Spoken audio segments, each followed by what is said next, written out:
Welcome to Get Serious, where at Serious Land Capital, we have successfully funded over $6 million worth of land deals with industry-leading 41% operating margins. So today I wanted to read through this week's newsletter about a deal that we had deep dived into within Texas and a lot of the macro-related details that ultimately made us go in a direction we might not have taken even a year or two ago. Got a lot of great feedback about this one. Excited to dive in.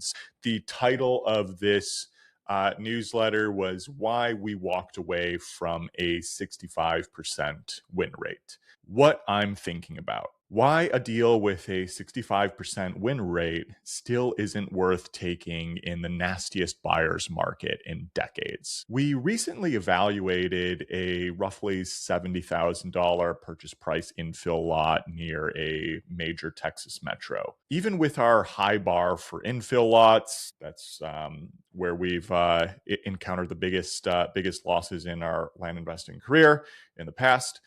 This particular lot checked a lot of boxes. It was an established neighborhood, no utility question marks. There was room to undercut the active market, and there was a realistic exit somewhere around the $120,000 mark, which would net us roughly $20,000 cash on a 50-50 split, covering a few months of overhead in a real estate down cycle. Perhaps a 60 to 70% probability of that outcome. That's the kind of deal we would have taken a swing on a year or two ago without much hesitation. But the underlying local market metrics, which were sourced from Reventure, include several brutal detractors.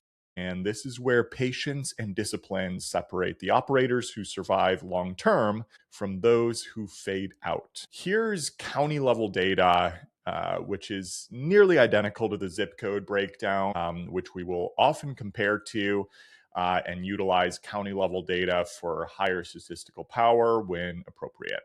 And I encourage you to really sit with these numbers. In that particular county, for sale inventory has surged from 44 active listings in 2022 to 149 today, by far the highest on record. That's a 238% increase in roughly 4 years. The inventory surplus, which is defined by how much higher current for sale inventory sits versus the long-term average for that month, is running at 72% above normal. Again, the highest on record. Days on market is pushing 90 to 101 days. Creeping up since mid-2022 and steadily above the long-term average of roughly 65 days since a short-term dip below that 65-day mark at the start of 2024. Just about tied for the highest on record in a days on market perspective. Also, the salary needed to afford a home in this area sits at around $103,000, while actual median income hovers around $80,000. So that gap, which you can guess is the highest on record, alone tells you where buyer demand is headed, or more accurately, where it already went. Also, the home price forecast is down 6.3% over the next year. FYI, Reventure has a positive predictive accuracy of greater than 70% when it comes to annual pricing forecasts, with the collective data indicating a historic market in favor of buyers. On the newsletter, if you want to check it out, that's on seriousland.capital. I include a graph to that home price forecast, which just shows pretty much a straight down line in favor of buyers in this particular market. One more thing. The only infill lot that sold in that same subdivision we were looking at over the past 3 years, remember, we generally heavily discount any data that's more than lagging 12 months.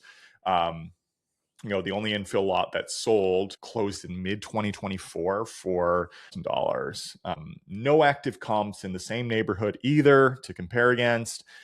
forcing us to utilize similar but not one-to-one comps. So that thin comp environment combined with deteriorating fundamentals creates real uncertainty around exit pricing and timeline. So when the math, quote, works, but the risk doesn't fit the reward. So we've got a deal where the most likely outcome, and roughly 60 to 70% probability, nets us 20K in cash.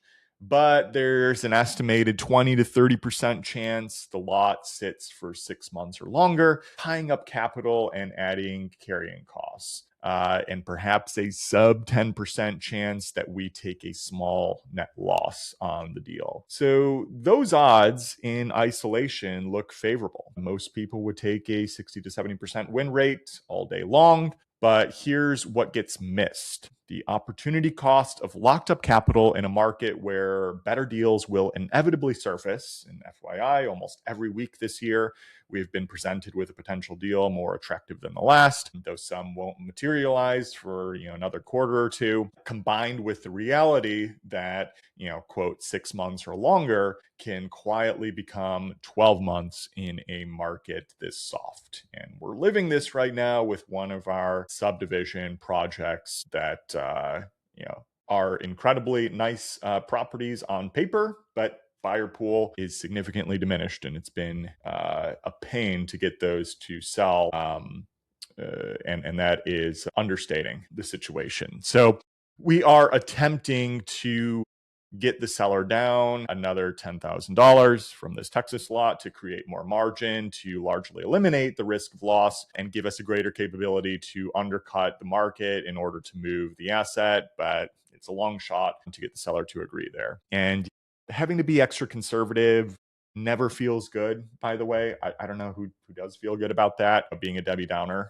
When it comes to deals, there's always that voice saying, quote, you're leaving money on the table. But we've been burned enough times in the past to know that the table has a trap door when you're not as careful as you should be. Recall, real estate is hyper local, but the macro trends are creeping everywhere.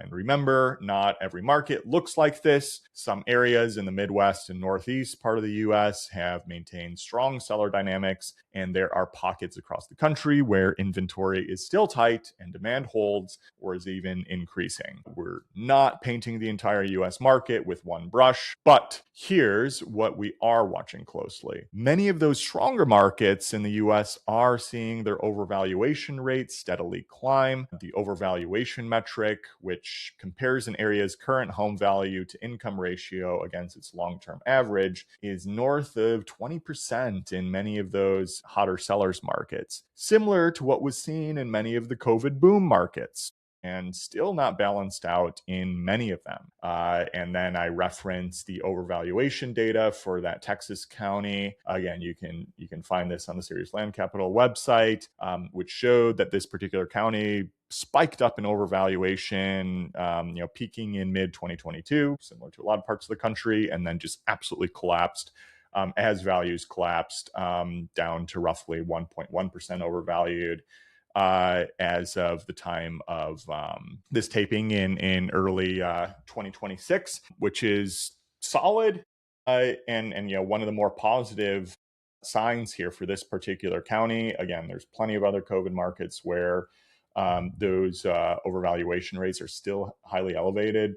And if you just look at the country overall, like, there is significant overvaluation, which again is why we're like roughly baking in that the entire real estate market, particularly single family residences, probably needs to cool down by 15 to 20% over across nationally, in order to really encourage buyers to get back into the market strongly. So that correction in regard to the overvaluation rates and the increased prices for real estate was painful for a lot of people who bought at the top. And that pain is still being doled out from a low demand perspective, as I noted earlier, with those really rough metrics related to buyer demand and historical lows or historical highs when it comes to gaps of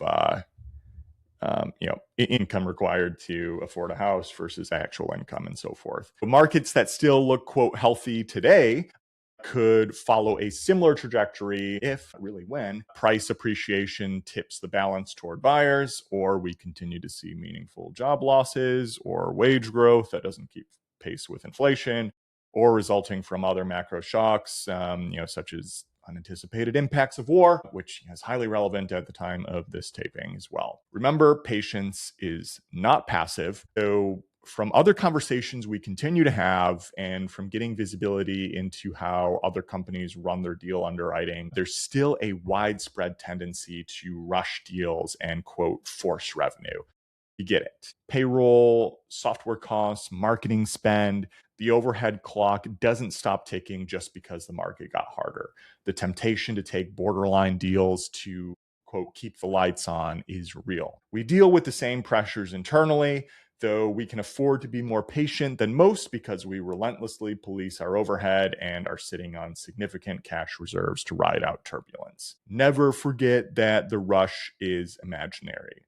The urgency you feel to close something, anything, is manufactured by your own cost structure and anxiety, not by the market itself. The line between emotion-driven deal making and showing up every single day to move forward methodically without shortcuts is razor thin, but the outcomes couldn't be more different. One builds a business that compounds over decades. The other builds a business that implodes the moment luck runs out. And as my business partner Everett routinely says, quote, people get lucky until they don't. Having lived through the downside of that approach more times than I care to mention, that lesson is thoroughly ingrained in how we operate. We constantly see examples of stunningly poor deal structuring, particularly when external capital is involved, and comp selection, or the lack thereof, that makes us physically recoil in astonishment. It may have worked to this point, but the market won't forgive sloppiness forever. What we're building to sharpen the edge even further. So through the incredible strides that AI models have made, even over the past month, we're talking February of 2026, the improvements are staggering. And specifically through tools like Claude Cowork, which I recorded on last week. If you hadn't listened to that episode, we've already begun building and testing an initial version of a serious land capital chatbot, which is modeled after the acclaimed CalChat Plus bot from Callan Faulkner and the Uncommon Business team, our AI coaches. And you can think of the Serious Land Capital chatbot as a conversational underwriting assistant built on my personal voice and incorporating tens of thousands of data points and lessons we've collected across countless land deals, routinely updated with our latest actual underwriting, from flips to subdivisions to entitlement projects to transactional deals. Some of you might be thinking, hey, didn't you try something similar with Land Pricer and cut bait in favor of focusing on serious land capital? Totally fair question. First, Land Pricer is inherently much more ambitious technically and has been handed off to another operating team targeting appraisal firms at the enterprise level,